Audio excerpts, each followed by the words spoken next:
வணக்கம். தமிழர்களின் குரல் உங்கள் வீடு தேடி வருகின்றது. வணக்கம் சொந்தங்களே.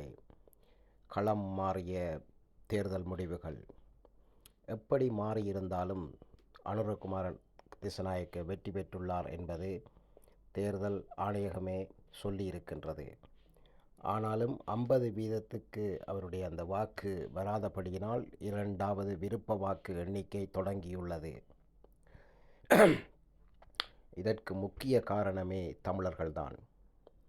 தமிழர்கள் வடகிழக்கு மாகாணத்திலே சஜித் பிரேமதாசவுக்கு அளித்த ஆக பெரிய ஆதரவு இலங்கையின் தேர்தல் களத்தையே தடம் புரட்டி விட்டு இருக்கின்றது. ஒரு பழமொழி ஒன்று சொல்வார்கள், தமிழன் தானும் படுக்க மாட்டான் தள்ளியும் படுக்க மாட்டான் என்று சொல்லி. அதே போன்று இப்படியான காரியத்தை இன்றைக்கு செய்து ஜனாதிபதியாக யார் இருவர் வருவார்கள் என்பதில் பிரச்சனையை உருவாக்கி இருக்கின்றார்கள். ஆனாலும் சஜித் பிரேமதாசா விருப்ப வாக்கினூடாக வந்தாலும் ஜனாதிபதியாக நிலைப்பாரா என்பது ஒரு கேள்விக்குறியான ஒரு விடயமாக இருக்கின்றது. ஏனென்று சொன்னால், இங்கே நாங்கள் பார்த்தோம் என்று சொன்னால் மக்களுடைய விருப்பம் அனுரகுமார திசாநாயக்க. ஏனென்று சொன்னால் அவர்தான் விகிதாசாரத்தில் இன்றைக்கு முன்னுக்கு நிற்கின்றார், அதிக வாக்குகளையும் பெற்றிருக்கின்றார். மக்கள் விருப்பத்திற்கு மாறாக இரண்டாவது விருப்ப வாக்கை எண்ணி சஜித் பிரேமதாசா ஒருவேளை ஜனாதிபதியாக வந்தால்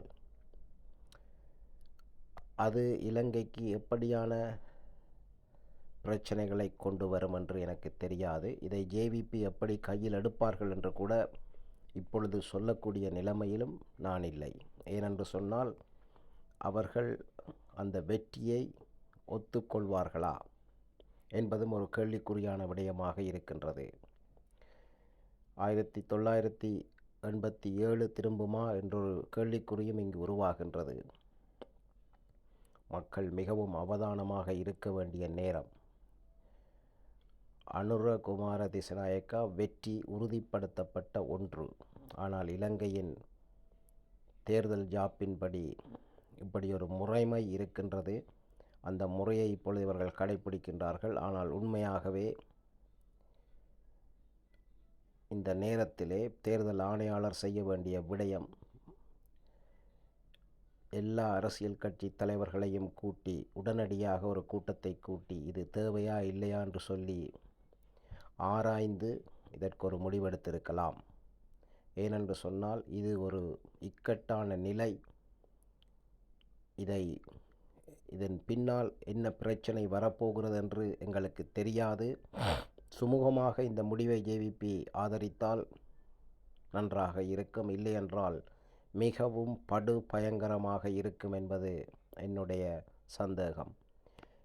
எனிவே எதுவாக இருந்தாலும் சஜித் பிரேமதாசா ஒருவேளை ஜனாதிபதியாக தெரிவு செய்யப்பட்டால், இப்படியான ஒரு கட்டத்திலே தெரிவு செய்யப்பட்டால் தமிழர்களுக்கு கொடுத்த வாக்குறுதிகளை நிறைவேற்றுவாரா என்று நீங்கள் கேட்டீர்கள் என்று சொன்னால் ஒரே கேள்வி, நடக்கவே நடக்காது. இவரும் ஓர்டினரி சிங்களவர் ஜனாதிபதி போல் இருப்பார் என்பதுதான் என்னுடைய கேள்விக்குறி.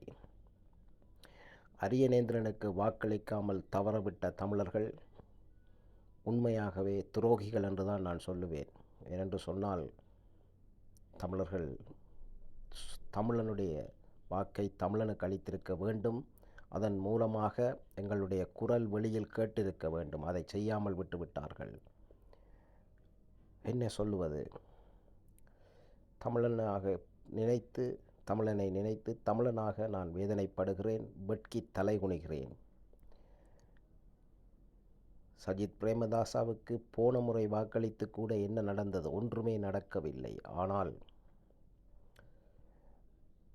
இன்னொரு ஜனாதிபதியின் வெற்றியை கூட தமிழர்கள் தடை செய்திருக்கின்றார்கள் என்றால், அவர் ஒருவேளை சஜித் வராமல் அனுரா வந்தால் இது எப்படி இருக்கும் என்று நீங்கள் யோசித்து பாருங்கள். இது எல்லாத்தையும் நாங்கள் கவனத்தில் எடுக்க வேண்டிய ஒரு நிலையில் தான் இப்பொழுது இருக்கின்றோம்.